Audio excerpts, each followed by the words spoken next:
Bismillahirrahmanirrahim. Assalamualaikum warahmatullahi wabarakatuh. Halo semuanya, bagaimana kabarnya hari ini? Alhamdulillah, semuanya dalam keadaan sehat ya. Semoga selalu sehat dan senantiasa berada dalam lindungan Allah Subhanahu wa Ta'ala. Nah, pada kesempatan yang berbahagia ini, kita berjumpa kembali pada mata pelajaran IPS untuk kelas 8 dan akan membahas mengenai pendistribusian kembali atau redistribusi pendapatan nasional. Ya. Nah, sebelum kita membahas materi ini, marilah kita membacakan basmalah dan sholawat bersama-sama. Bismillahirrahmanirrahim. Allahumma sholli ala sayyidina Muhammad wa ala ali sayyidina Muhammad. Silakan simak video pembelajaran ini dengan saksama ya. Nah, pembahasan pertama kita akan membahas pengertian redistribusi pendapatan. Apa itu redistribusi pendapatan? Redistribusi pendapatan adalah pendistribusian kembali pendapatan masyarakat kelompok kaya kepada masyarakat kelompok miskin, baik berasal dari pajak ataupun pungutan-pungutan lain, ya. Nah, redistribusi pendapatan dilakukan sebagai salah satu bentuk jaminan sosial yang dilakukan negara kepada masyarakat. Redistribusi pendapatan ini dibagi ke dalam dua bagian, yaitu redistribusi vertikal dan redistribusi horizontal. Apa itu maksudnya? Mari kita bahas bersama. Redistribusi vertikal menunjuk pada transfer dari orang kaya ke orang miskin. Di sini, jaminan sosial merupakan bentuk dukungan warga masyarakat yang kuat kepada warga masyarakat yang lemah secara ekonomi. Sedangkan, redistribusi horizontal adalah transfer uang antar kelompok, yaitu dari kelompok satu ke kelompok yang lain. Contohnya dari orang dewasa kepada anak-anak, dari remaja ke orang tua, ya. Nah, itu dia pengertian redistribusi pendapatan. Selanjutnya kita akan membahas program redistribusi untuk pemerataan distribusi pendapatan di Indonesia. Apa saja program-program redistribusinya? Mari kita bahas satu persatu, ya. Nah, yang pertama yaitu program pemberian jaminan akses kebutuhan dasar bagi rakyat bawah. Langkah awal dalam upaya pemerataan pendapatan di masyarakat adalah dengan memenuhi kebutuhan rakyat terlebih dahulu. Kebutuhan tersebut adalah mencakup kebutuhan dasar, yaitu sandang, pangan, papan, ya. Lalu akses kesehatan dan pendidikan. Nah, strategi pemenuhan kebutuhan dasar rakyat yang dilakukan oleh pemerintah diantaranya yang pertama yaitu bantuan langsung tunai.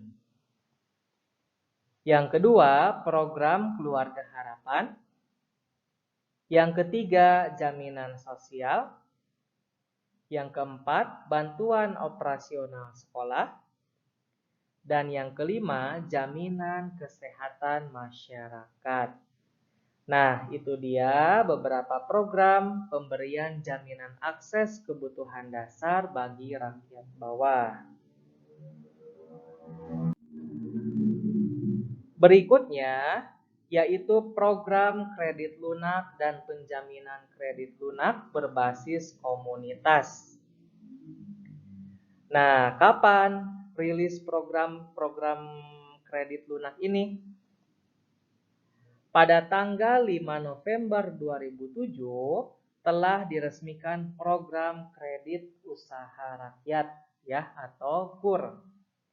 Nah, kebijakan ini tentunya merupakan angin segar yang sudah lama ditunggu oleh masyarakat, khususnya usaha mikro dan usaha kecil. Dengan kebijakan KUR ini, UMKM akan terhindar dari kendala aturan-aturan perbankan yang menyulitkan mereka untuk mendapatkan pinjaman modal dari lembaga keuangan formal. Karena dalam program KUR ini, pemerintah telah menitipkan uang yang berasal dari APBN ya, pada lembaga penjaminan. Harapannya, bank-bank nasional yang dilibatkan dalam program tersebut akan mampu memberikan pinjaman kepada UMKM. Nah, tujuan kebijakannya yaitu kebijakan ini diharapkan dapat membantu masyarakat golongan menengah ke bawah sehingga dapat menjadi wirausaha yang mandiri serta membantu mengurangi persentase penduduk miskin di Indonesia. Ya. Nah, ini dia ya, program kredit usaha rakyat tersebut. Dalam gambar ini terlihat ada sektor-sektor yang dapat dibiayai oleh KUR, yaitu sektor pertanian, perburuan dan kehutanan, sektor industri pengolahan, sektor perdagangan, sektor kelautan dan perikanan, sektor konstruksi dan sektor jasa produksi. Ya. Nah, menarik ya untuk menciptakan wirausahawan sehingga bisa menghasilkan pendapatan secara mandiri. Dan tentu saja diharapkan dampak yang lebih besarnya yaitu dapat menyerap tenaga kerja. Berikutnya, program pengembangan usaha atau industri kecil, ya. Nah, ini program yang ketiga ya dari program redistribusi pendapatan, yaitu pengembangan usaha atau industri kecil. Ada beberapa alasan mengapa usaha kecil perlu dikembangkan, yaitu yang pertama, usaha kecil menyerap banyak tenaga kerja. Berkembangnya usaha kecil menengah akan menimbulkan dampak positif terhadap peningkatan jumlah tenaga kerja serta pengurangan jumlah kemiskinan. Nah, alasan yang kedua yaitu pemerataan dalam distribusi pembangunan. Lokasi UKM banyak di pedesaan dan menggunakan sumber daya alam lokal. Dengan berkembangnya UKM, terjadi pemerataan dalam distribusi pendapatan dan juga pemerataan pembangunan, sehingga akan mengurangi diskriminasi spasial antara kota dan desa. Ya. Alasan yang ketiga yaitu pemerataan dalam distribusi pendapatan. UKM sangat kompetitif dengan pola pasar hampir sempurna. Tidak ada monopoli dan mudah dimasuki. Pengembangan UKM yang melibatkan banyak tenaga kerja pada akhirnya akan mempertinggi daya beli. Hal ini terjadi karena pengangguran berkurang dan adanya pemerataan pendapatan yang pada gilirannya akan mengentaskan kemiskinan. Ya. Nah, upaya pemerintah dalam melaksanakan pemberdayaan UMKM ini melalui penerapan Program Nasional Pemberdayaan Masyarakat Mandiri Pedesaan atau program PNPM Mandiri Pedesaan. Ya. Tujuannya yaitu berupaya mempercepat pemerataan pendapatan, penanggulangan kemiskinan dan perluasan kesempatan kerja di wilayah pedesaan ya. Nah, program ini dilakukan untuk lebih mendorong upaya peningkatan kualitas hidup, kesejahteraan dan kemandirian masyarakat di pedesaan. sehingga dapat membendung arus urbanisasi atau perpindahan dari masyarakat desa ke kota ya. Nah, dengan berkembangnya desa, dengan mengembangkan usaha kecil dan menengah, mereka bisa mandiri ya, tidak menggantungkan hidup atau bekerja pada orang lain. Tidak pergi ke kota dengan harapan untuk mendapatkan pekerjaan karena sudah dikembangkan secara mandiri. Masih semangat semuanya? Alhamdulillah. Mari kita lanjutkan pembahasannya. Nah, program berikutnya yaitu pemerintah bekerja sama dengan swasta lokal dan asing untuk menjalankan program Corporate Social Responsibility atau tanggung jawab sosial perusahaan. Ya. Pemerintah harus mampu bekerja sama dengan swasta lokal dan asing untuk menjalankan program CSR ini ya. Bahkan kalau perlu mewajibkan persentase laba bersih tertentu perusahaan untuk kegiatan CSR melalui pola bapak angkat dalam kegiatan ekonomi. Apa maksudnya? Nah, mari kita perhatikan dan cermati gambar berikut. Nah, ini ada CSR yang dikembangkan atau yang dilakukan oleh BUMN atau Badan Usaha Milik Negara yaitu Pertamina. Ya. Apa saja programnya? Pertama, Posyandu Pertamina Sehat. Nah, ini dalam bidang kesehatan ya. Yang kedua, pelatihan bengkelas lanjutan. Nah, ini melatih supaya mempunyai keterampilan dalam bidang perbengkelan sehingga dapat membuka usaha sendiri. Ini merupakan pola bapak angkat dalam kegiatan ekonomi. Berikutnya, pelatihan pembuatan pupuk dari eceng gondok. Nah, ini juga bernilai ekonomis tentunya. Dan yang keempat, pengembangan perikanan. Nah, di sini tertera ya nilai bantuannya 255 juta. Program dari perusahaan tersebut diharapkan ya perusahaan mempunyai tanggung jawab untuk memajukan bersama. Perusahaan maju dan masyarakat pun maju ya dengan adanya program CSR tersebut. CSR dijadikan indikator tanggung jawab sosial untuk mengembangkan dunia usaha kecil menengah dan koperasi. Nah, ini salah satu contohnya ya. Banyak perusahaan-perusahaan yang beroperasi di Indonesia yang melakukan program ini. Berikutnya adalah pemerintah konsisten dalam mewujudkan kebijakan penegakan hukum dan keadilan ekonomi. Nah, dalam hubungan ini, peran pemerintah sangatlah besar sebagai pembuat strategi dan kebijakan-kebijakan dalam menciptakan pembagian pendapatan di golongan masyarakat yang lebih merata. Ya, dan berperan secara aktif dalam pelaksanaan program pemerataan pendapatan di masyarakat. Caranya dengan memberikan kesempatan yang sama untuk melakukan usaha ya. Jadi tidak ada diskriminasi apabila rakyat atau masyarakatnya ingin mengembangkan kegiatan ekonomi. Ya.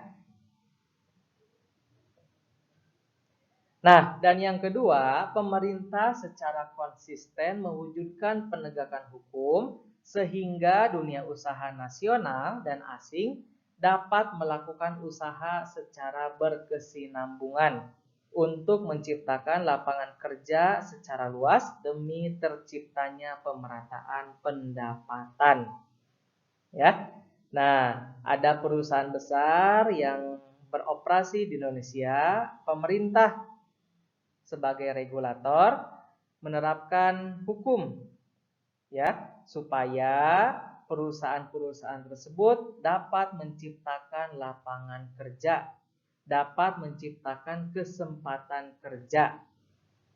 Tujuannya jelas, yaitu pemerataan pendapatan. Sederhananya mengurangi pengangguran, ya. Karena dengan bekerja otomatis kesejahteraan itu bisa dicapai atau bisa diraih. Ini untuk yang bekerja. Apabila dia berusaha sendiri, nah pemerintah juga harus dan telah membuat strategi dan kebijakan-kebijakan untuk menciptakan pembagian pendapatan yang merata dengan mempermudah izin usaha, dengan memberikan stimulus modal kepada yang ingin berusaha, ya, dan dengan adanya komisi pengawas persaingan usaha supaya tercipta persaingan usaha yang sehat, ya. Nah, itu dia program-program redistribusi pendapatan nasional. Pembahasannya lumayan banyak ya. Mudah-mudahan dapat dicerna dengan baik, dapat dipahami dengan baik. Ada sedikit pembahasan lagi yaitu beberapa alternatif praktik redistribusi pendapatan di Indonesia. Apa saja? Yang pertama adalah subsidi. Dalam rangka pendistribusian pendapatan, pemerintah berupaya untuk mendorong usaha kecil dan menengah agar tetap hidup dan memiliki daya saing. Nah, maka dari itu pemerintah memberikan subsidi baik berupa potongan harga ataupun memberikan tambahan modal kepada produsen. Ya, apa saja contoh subsidi di Indonesia? Pertama yaitu BBM bersubsidi. Ya, ini tentu akan meringankan para pelaku usaha yang akan mendistribusikan barang. Ya. Yang kedua, dalam bidang pertanian ada pupuk bersubsidi sehingga petani tidak kesulitan untuk mendapatkan pupuk karena terjangkau harganya dan tentu saja pupuknya tersedia dengan baik, ya. Nah, itu dia program-program subsidi. Kalau sekarang lagi pandemi ada lagi subsidi listrik. Ya, itu juga bentuk perhatian pemerintah supaya rakyat kecil tidak kesulitan ketika akan berusaha dalam kegiatan ekonomi. Berikutnya adalah pengenaan pajak. Selain pemberian subsidi, cara lain yang digunakan pemerintah untuk mendistribusikan pendapatan adalah dengan pengenaan pajak, ya. Nah, kalau pajak banyak ragamnya ya, mulai dari pajak penghasilan, pajak kendaraan bermotor, pajak barang mewah dan sebagainya. Nah, pengenaan pajak tersebut digunakan sebagai sumber penerimaan terbesar negara. Berbagai proyek pemerintah dibiayai dari hasil pembayaran pajak dari masyarakat. Pemberian subsidi kepada masyarakat juga berasal dari pendapatan pajak. Ya. Lalu nih Bapak mengingatkan kembali ya, pasti kalian tahu apa itu pajak. Pajak merupakan sejumlah uang tunai yang dibayarkan oleh rakyat kepada negara yang sifatnya dapat dipaksakan berdasarkan undang-undang, ya. Pajak yang diterima pemerintah digunakan untuk membiayai pembangunan dan hasil pembangunan inilah yang akan kembali ke rakyat. Ya. Nah, kalian mungkin saat ini belum membayar pajak ya, tetapi orang tua kalian tentu setiap periode tertentu itu membayar pajak kepada negara. Pajak tersebut kembali lagi ke masyarakat kelas bawah ya yang membutuhkan redistribusi pendapatan, termasuk untuk membiayai pembangunan infrastruktur. Yang membayar pajak akan mendapatkan manfaatnya, dan yang menerima redistribusi pendapatan dari pajak juga tentu akan merasakan manfaatnya. Nah, itu dia pembahasan mengenai redistribusi pendapatan di Indonesia, ya. Nah, pembahasannya lumayan banyak ya. Mudah-mudahan dipahami dengan baik. Silahkan apabila belum dipahami, diulangi terus menyimak videonya.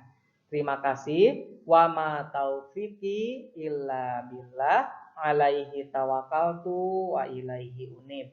Assalamualaikum warahmatullahi wabarakatuh.